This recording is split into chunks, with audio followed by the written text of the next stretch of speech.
అధ్యక్ష, తెలంగాణ తల్లి విగ్రహం ఒక అద్భుతమైనటువంటి రూపంలో దర్శనమిస్తున్న సందర్భాన నిజంగా ఈ తెలంగాణ బిడ్డగా చాలా గర్వంగా ఉంది అధ్యక్ష. తెలంగాణ రాష్ట్ర ప్రభుత్వం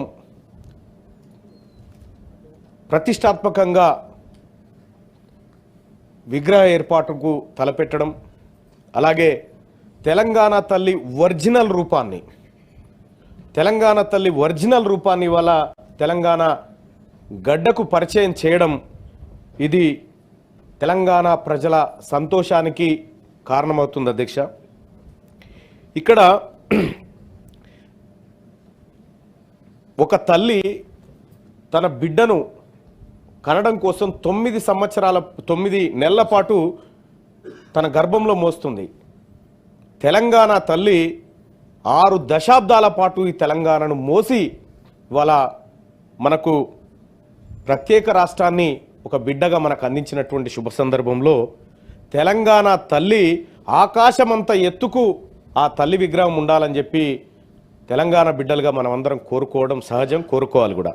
అయితే తెలంగాణ తల్లి రూపం, ప్రస్తుతం ఉన్నటువంటి రూపం, ఆ మధ్యలో గతంలో ఉన్నటువంటి ప్రభుత్వం కొంత ఏదో వేరే ప్రయత్నం చేసినప్పటికి కూడా ఆలేరు నియోజకవర్గం రాజాపేట మండలం బేగంపేటలో ఇప్పుడు ప్రస్తుతం ఉన్నటువంటి రూపమే ఆ రోజు ఆ తెలంగాణ తల్లి విగ్రహంగా పెట్టడం జరిగింది. సరే, కొంతమంది అభిష్టాల మేరకు అమ్మ రూపం మారొచ్చు, కానీ అల్టిమేట్గా తెలంగాణ రాష్ట్రంలో ప్రజాప్రభుత్వం ఏర్పడ్డ తర్వాత అసలైన అమ్మను ప్రతిష్ఠిస్తున్నందుకు గౌరవ ఉప ముఖ్యమంత్రి వర్యులకు, ఈ ప్రభుత్వానికి కృతజ్ఞతలు తెలియజేస్తా ఉన్నాం అధ్యక్ష. ఇంకొక చిన్న సలహా ఏంటంటే అధ్యక్ష, ఇక్కడ సెక్రటేరియట్ దగ్గర మనం 17 అడుగుల విగ్రహాన్ని పెట్టుకుంటా ఉన్నాం. దాని ముందే తెలుగు తల్లి ఫ్లైఓవర్ అని ఉంది అధ్యక్ష. దాన్ని దయచేసి తెలంగాణ తల్లి ఫ్లైఓవర్గా మారిస్తే సంపూర్ణంగా ఉంటుందని చెప్పి నా అభిప్రాయం అధ్యక్ష. ఎందుకంటే ఆ తల్లిని ఈరోజు అది జరిగితే ఇంకా బాగుంటుంది అనేది గౌరవ మంత్రివర్యులకు తమరి ద్వారా తెలియజేస్తా ఉన్నాం అధ్యక్ష.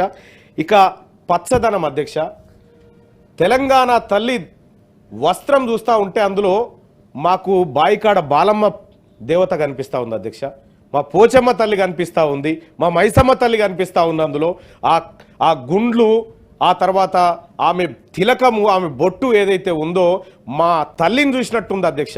గతంలో ఎప్పుడు కూడా తెలంగాణ తల్లి విగ్రహాన్ని గతంలో పెట్టినారు విగ్రహాన్ని, కానీ అది మా తల్లులకు ఎక్కడ దగ్గర కనిపించలేదు అధ్యక్ష. ఇవాళ ఉన్నటువంటి ప్రతిరూపం ఏదైతే ఉందో ఆ ప్రతిరూపంలో మా అమ్మ కనిపిస్తూ ఉంది అధ్యక్ష, మా ఆడబిడ్డలు కనిపిస్తూ ఉన్నారు. బైరాన్పల్లిలో ఉన్నటువంటి మా మహిళా ఆడపడుచులు కనిపిస్తూ ఉన్నారు, మా చాక లైలమ్మ కనిపిస్తూ ఉంది దాంట్లో. కాబట్టి ఈ విగ్రహం అనేది మార్చకుండా ఇది ఎల్లకాలం మా ఆత్మల ప్రతి మనిషికి అంతరాత్మ ఉంటుంది అధ్యక్ష. తెలంగాణ రాష్ట్రానికి అంతరాత్మనే ఆ ప్రతిరూపమైనటువంటి ఈ తెలంగాణ తల్లి. కాబట్టి గౌరవ మంత్రివర్యులకు కూడా అందరికి కూడా రిక్వెస్ట్ చేసేది ఏంటంటే, ఇది ఒక్క సచివాలయంలో ఉంటే సరిపోదు అధ్యక్ష.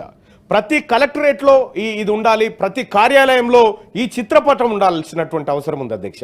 తెలంగాణ తల్లిని మనం గౌరవించుకున్న తర్వాత ఇంకా ఆమెకు మనం అంతకంటే పెద్దగా నివాళులు అర్పించాల్సింది ఏమీ లేదు. కానీ ఒక మాట అయితే చెప్తా, ఆ అమ్మ మనందరమ్మ, ఇది అన్ని పార్టీలకు అమ్మ, సకల తెలంగాణ ప్రజలకు అమ్మగా భావించి మనమందరం కూడా ఆ తల్లిని ఒక సింబాలిక్గా ఆదర్శంగా తీసుకొని ఆమె కట్టు బొట్టు వేషాధారంలో ఉన్నటువంటి ఆ ప్రతిరూపాలన్నింటినీ మన నిజ జీవితంలో కూడా కొనసాగించాలని చెప్పి తెలియజేసుకుంటూ, అలాగే ఈ విగ్రహాన్ని రూపొందించినటువంటి రూపశిల్పికి నేనైతే కృతజ్ఞతలు తెలియజేస్తా ఉన్నా. ఇంకొకటి అధ్యక్ష, గిడ అమరవీరుల స్తూపం ఉంది, అది ఇప్పటి వరకు ఓపెన్ కాలేదంటా ఉన్నారు, మరి అది ఎంతవరకు నిజమో తెలియదు. అమరవీరుల స్తూపం ఇక్కడ గన్ పార్క్లో ఉన్నటువంటి అమరవీరుల స్తూపం ఇప్పటి వరకు అది పెట్టినప్పటి నుంచి ఇప్పటి వరకు ఓపెన్ కాలేదు.